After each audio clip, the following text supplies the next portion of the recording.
కర్కాటక రాశి వారికి మే నెలలో మిశ్రమమైనటువంటి ఫలితాలు కలగబోతూ ఉన్నాయి. ప్రత్యేకించి ఈ రాశి వారికి ఇప్పటి వరకు యోగిస్తున్నటువంటి గురుడు, లాభస్థాన స్థిత గ్రహంగా ఉన్నటువంటి గురువు 12వ స్థానంలోకి మారుతున్నారు, అర్ధశుభుడుగా మారుతున్నారు. ఒకటి, ఇప్పటి వరకు 9వ స్థానంలో సంచరించినటువంటి రాహు ఇప్పుడు 8వ స్థానంలోకి వస్తున్నారు. అంటే అటు గురుబలం తగ్గింది, రాహు ప్రతికూలమైనటువంటి స్థానంలోకి వస్తూ ఉన్నారు. ఈ రెండు విషయాలు కొంత ఈ మే నెలలో జరుగుతాయి. ఇంకొకటి ఏంటి అంటే జన్మ కుజుని యొక్క దోషము, జన్మ రాశి యందు కుజుని యొక్క స్థితి, ఈ మూడు గ్రహాలు ప్రధానంగా ఇబ్బంది పెట్టేటువంటి గ్రహాలుగా కర్కాటక రాశికి చెప్పచ్చు. అయితే ఈ మాసంలో ఇంకో గ్రహం అనుకూలించేది ఏంటయ్యా అంటే రవి. దశమ ఏకాదశ స్థానములందు రవి అనుకూలిస్తూ ఉన్నారు. మాసాంతంలో అంటే ఈ నెల ఆఖరణ బుధుడు లాభస్థాన స్థిత గ్రహంగా యోగిస్తున్నారు. కేవలం రవి బుధుల తాలూకు బలం మాత్రమే ఈ రాశి వారికి ప్రస్ఫుటంగా కనబడుతూ ఉన్నది. సరే, బుధుడిని కొంత పక్కన పెడితే రవి యొక్క బలం మీద మాత్రమే ఆధారపడి ముందుకు వెళ్ళాలి. మరి రవి బలంగా ఉంటే ఏమవుతుందండి? ముందు వ్యతిరేకమైన ఫలితాలు చూద్దాం. అష్టమ రాహువు జన్మ కుజుడు, కుజరాహువులకి ఏర్పడ్డటువంటి షష్టాష్టక స్థితి అంటే ఏంటి? కుజ దృష్టి రాహు మీద పడుతుంది. అష్టమంలో రాహు ఉన్నారు. ఇది ప్రధానంగా ఎవరైతే కొంత కోర్టు కేసులు లేకపోతే ఈ న్యాయస్థాన సంబంధమైనటువంటి విషయాలతోటి సతమతం అవుతూ ఉన్నారో వారికి ఎగెయిన్స్ట్ గా అంటే వారికి వ్యతిరేకంగా ఫలితం రావడానికి, కారాగార వాసాలు అవి చేయడానికి, కోర్టు పరమైన సమస్యల్ని అనుభవించడానికి ఎక్కువ అవకాశం ఉంటుంది. ఇంకొకటి ఆరోగ్యపరమైనటువంటి విషయాలు, ప్రత్యేకించి 4 కాళ్ల జంతువుల వల్ల కానీ, విషపూరితమైనటువంటి జంతువులు ఇంట్లో ఉండేటువంటి కనీసం పాకేటువంటివి లేకపోతే విషపూరితమైనటువంటివి జర్రి పిల్లలు లేకపోతే ఇంకోటి వాటి వల్ల కూడా చిన్న ప్రమాదాలు సంభవించేటువంటి పరిస్థితులు ఉంటాయి. అంటే ఏంటి?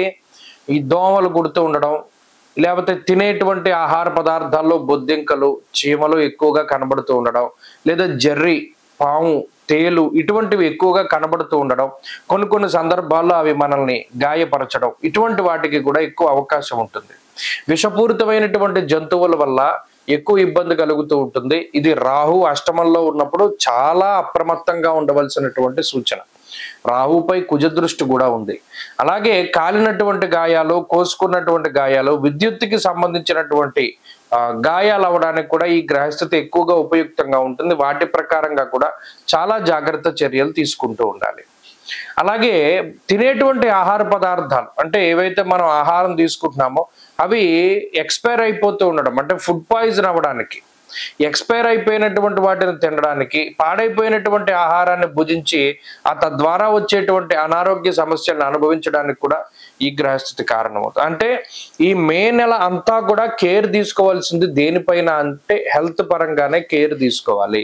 అలాగే ఏదైనా ప్రయాణాలు చేసేటప్పుడు కూడా కర్కాటక రాశి వారు చాలా జాగ్రత్తగానే ఉండాలి. అంటే హెల్త్ పరంగా కాన్షియస్ గా ఉండాలి. అనవసరమైనటువంటి ప్రయాణాలు ఏవి కూడా చేయకూడదు.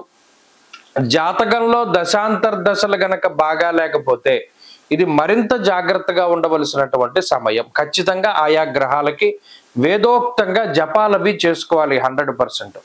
లేకపోతే ఇది కొంచెం ఇబ్బందులకి అంటే చిన్న గోడుతో పోయేటువంటి దాన్ని మనం ఎక్కువగా అనుభవించవలసి వస్తుంది. అది మనం దృష్టిలో పెట్టుకోవాలి. ఎందుకు ఈ గ్రహస్థితి అంతా కూడా ఏమైపోయింది? ఒక్కసారిగా వ్యయస్థానమందు, జన్మస్థానమందు, అష్టమ స్థానమందు కేంద్రీకృతం అవుతూ ఉన్నది. అందువలనే ఈ స్థితి వచ్చినది. అయితే రవి బలంగా ఉండడం అనేటువంటిది ఒక మంచి విషయం. ఇందాక మనం చెప్పుకున్నట్టు ఇవంతా వ్యతిరేకతలైతే పాజిటివ్ ఆస్పెక్ట్ ఏంటంటే రవి దశమ కేంద్ర స్థితి, తర్వాత ఏకాదశ స్థానమందు ఉండడం, ఆత్మశత్రోత్సాహ వనపర్వతాది పితృకారకుడు సూర్యుడు కాబట్టి, ఆయన ఆరోగ్య ప్రదాత కాబట్టి ఎక్కడైనా ఆరోగ్యం పాడైపోతే ఆయనే కాపాడుతూ ఉంటారు. ఏదైనా ఇబ్బంది పడ్డాం త్వరితగతిని రికవరీ అవ్వడానికి రవి కారణమవుతారు. ఎక్కడైనా అనారోగ్య సమస్య వచ్చింది వెంటనే అది తగ్గేటువంటి విధంగా చర్యలు ఉంటాయి. ఎవరో ఒకళ్ళు పలానా ఇదైందా, దీనికి ఇది సొల్యూషన్ అని వెంటనే చెప్తారు. కాబట్టి వైద్యపరంగా కానీ ఆత్మస్థైర్యం పరంగా కానీ రవి చాలా గొప్పగా ఉపయోగపడతారు. కాబట్టి రవి ఇచ్చేటువంటి ఫలితాల వల్ల ఈ నెగిటివ్ కూడా కొంత ఓవర్కమ్ అవుతుంది.